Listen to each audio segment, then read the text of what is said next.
Hai, halo assalamualaikum teman-teman semua, penikmat kisah-kisah misteri, mitos, dan urban legend dimanapun Anda berada.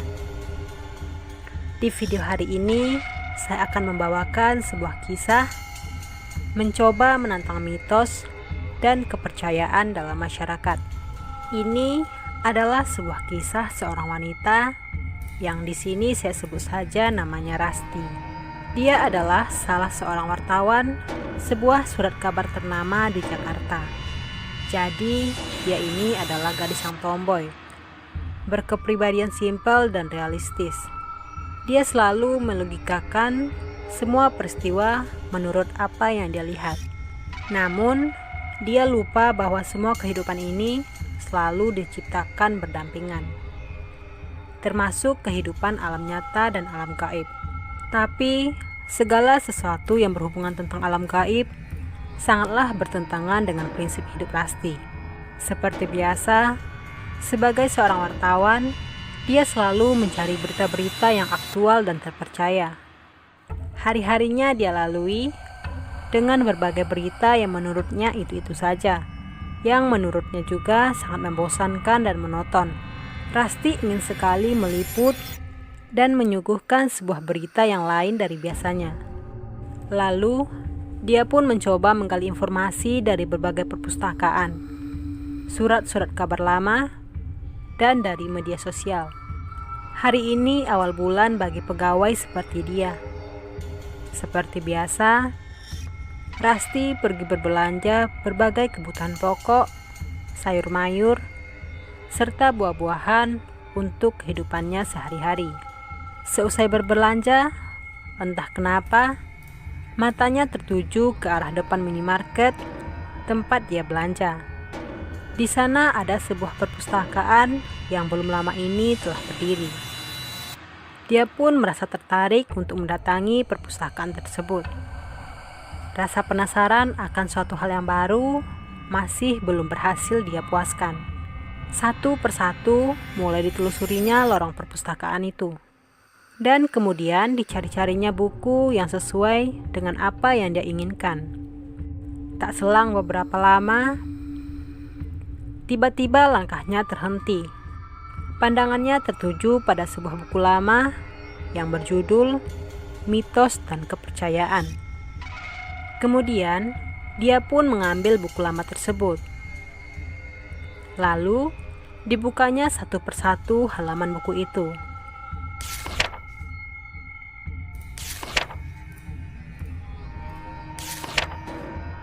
Tanpa sengaja, pandangan Rasti tertarik pada sebuah artikel yang tertulis di halaman buku tersebut dengan judul Tetesan Jeruk Nipis. Di situ tertulis secara lengkap bahwa sebuah tetesan jeruk nipis dapat menjadi sebuah jembatan penghubung bagi dunia nyata dan dunia gaib. Di buku tersebut juga terdapat tata caranya yang menurut Rasti sangat mudah dan menarik. Cukup teteskan saja beberapa potong jeruk nipis ke sebuah genangan darah dari seseorang yang mati bunuh diri, atau lebih tepatnya seseorang yang mati secara tidak wajar. Dengan begitu, roh dari korban yang telah mati akan datang kembali. Namun, barang siapa yang melakukan hal tersebut, sebuah risiko akan diterimanya. Tapi, tidak dijelaskan apa itu risikonya. Sejenak tampak dahi Rasti mengkerut, sekaligus menghela nafas. Dia pun berpikir dalam hati, hal seperti ini bisa aku coba nih sebagai bahan referensiku dalam menulis berita.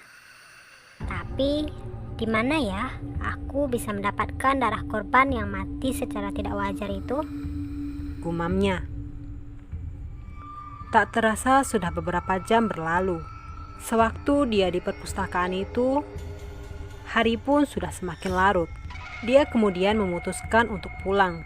Begitu dia baru melangkah keluar dari pintu perpustakaan itu, tiba-tiba sebuah motor dengan seorang pengendara laki-laki yang berkemeja kotak-kotak tiba-tiba ditabrak oleh sebuah mobil truk bermuatan barang. Tak hanya tertabrak, pria itu juga masuk ke dalam kolong dan kepalanya terlindas oleh roda truk tersebut. Seketika pria itu tewas di tempat. Tak lama kemudian, orang-orang mulai datang berkerumunan. Rasti yang melihat kejadian itu, nalurinya yang sebagai wartawan pun timbul. Tanpa berpikir panjang, dia segera lari dan memecah kerumunan orang-orang. Di sana dia melihat tubuh seorang laki-laki yang sudah terkulai bersimbah darah, dengan mengenakan kemeja kotak-kotak lengan panjang dan kepala yang sudah hancur, beserta darah segar yang masih terus mengalir, membasahi aspal jalanan. Di sana juga dijumpainya sebuah motor bebek berwarna biru. Tak menunggu lama, dia mengambil kamera dan memotret tempat kejadian itu. Kilatan-kilatan flash kameranya terlihat menembus kerumunan orang yang menyaksikan. Tak lama kemudian, sebuah mobil ambulan datang dan diiringi oleh kawalan beberapa orang dari kepolisian. Setelah melakukan beberapa pemeriksaan dan olah TKP, akhirnya polisi membawa jasad korban ke rumah sakit untuk dievakuasi beserta kendaraannya. Sedangkan truk tersebut digelandang ke kantor polisi untuk melakukan penyelidikan lanjutan. Beberapa saat kemudian, kerumunan orang-orang itu mulai bubar satu persatu. Sedangkan tubuh Rasti masih tertegun bengong dengan apa yang sudah dia lihat. Sontak saja dia teringat dengan sebuah artikel yang telah dibacanya tadi, ketika dia melihat darah korban kecelakaan yang masih menggenang di jalanan aspal. Sebuah niatan di hatinya muncul, sebuah mitos ingin dia coba untuk buktikan. Kemudian dia pun mengambil sebuah jeruk nipis dari kantong plastik belanjaannya tadi, dan dengan sengaja Rasti pun juga memvideokan perbuatannya itu. Perlahan dia belah jeruk nipis itu, kemudian diteteskan ke genangan darah tersebut. Tetes demi tetes dia kucurkan perasan jeruk nipis yang sudah dibelahnya tadi. Untuk sejenak, dia pun menunggu apa yang akan terjadi selanjutnya. Dengan tangan kirinya yang masih memegang kamera dan terus merekam. Setelah beberapa saat, ternyata tidak ada terjadi suatu kejadian apapun. Ternyata mitos itu tidak nyata ya, dan hanya sebuah cerita semata, gumam Rasti dalam hati. Dia pun memutuskan melangkah pergi, meninggalkan tempat kejadian tersebut. Pas di langkahnya yang ketiga, tiba-tiba, sakit, tolong. Rasti mendengar suara geraman kesakitan seorang laki-laki dengan sangat jelas. Dia dengan cepat menoleh pandangannya mencari asal suara tersebut, tetapi tidak ditemuinya seseorang pun di sana. Tiba-tiba bulu kuduknya pun meremang dan suara jeritan-jeritan itu semakin jelas terdengar dan terasa semakin mendekat kepadanya. Dengan buru-buru, Rasti pun segera meninggalkan tempat tersebut. Dia langsung tergesa-gesa masuk dan mengunci pintu rumahnya. Sebuah kejadian yang mengerikan baru saja dia alami. Antara percaya atau tidak, namun itulah yang terjadi. Dia pun kemudian memutuskan untuk mandi, membersihkan tubuh dan menyegarkan pikirannya. Ternyata teror tersebut tidak berhenti sampai di situ. Ketika dia hendak memutar keran air untuk mengisi bak mandinya, mula-mula tanpa air mengalir seperti biasa. Tak berselang lama, kemudian tiba-tiba dari keran air itu mulai keluar gumpalan-gumpalan darah beku yang terus mengalir. Seketika itu pun bau anyir tercium kuat dan dengan cepat berubah seperti bau bangkai. Sontak saja dia muntah-muntah sekaligus kaget tak percaya. Akhirnya Rasti pun memutuskan untuk tidak jadi mandi, dan kemudian dia berlari ke ruang tamu untuk menenangkan diri. Lalu diambilnya remote TV dan mulai menyalakannya. Namun alangkah terkejutnya Rasti ketika yang dilihatnya di tampilan TV itu adalah sosok pria yang telah mati terlindas dengan berlumuran darah sambil berkata, "Sakit, tolong." Dia pun dengan cepat mematikan TV-nya itu. Dan anehnya, TV itu kembali menyala dengan sendirinya, tapi kali ini tanpa gambar. Rasti semakin ketakutan. Tubuhnya semakin menggigil. Tiba-tiba dia pun dikagetkan dengan sebuah suara dari halaman rumahnya.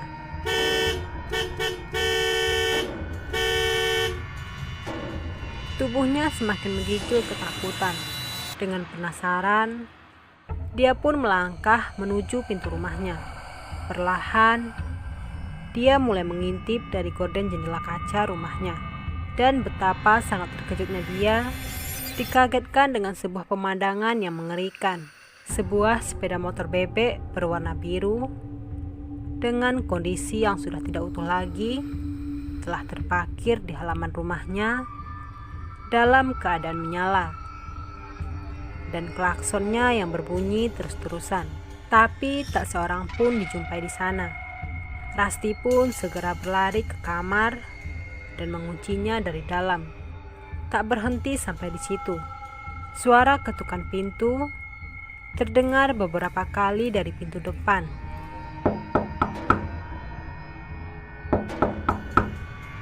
Dia hanya diam ketakutan dan menutupi dirinya dengan selimut. Suara ketukan itu pun berhenti. Dengan harap-harap cemas, Rasti mulai mendengarkan dengan seksama. Tiba-tiba, ternyata ketukan itu terulang lagi. Kali ini terdengar jelas dari jendela kamarnya. Semakin kencang dan semakin kencang. Kemudian berhenti dengan sendirinya. Untuk sejenak dirinya bisa sedikit tenang. Namun, suara ketukan itu kini pindah di pintu dapur dengan semakin keras.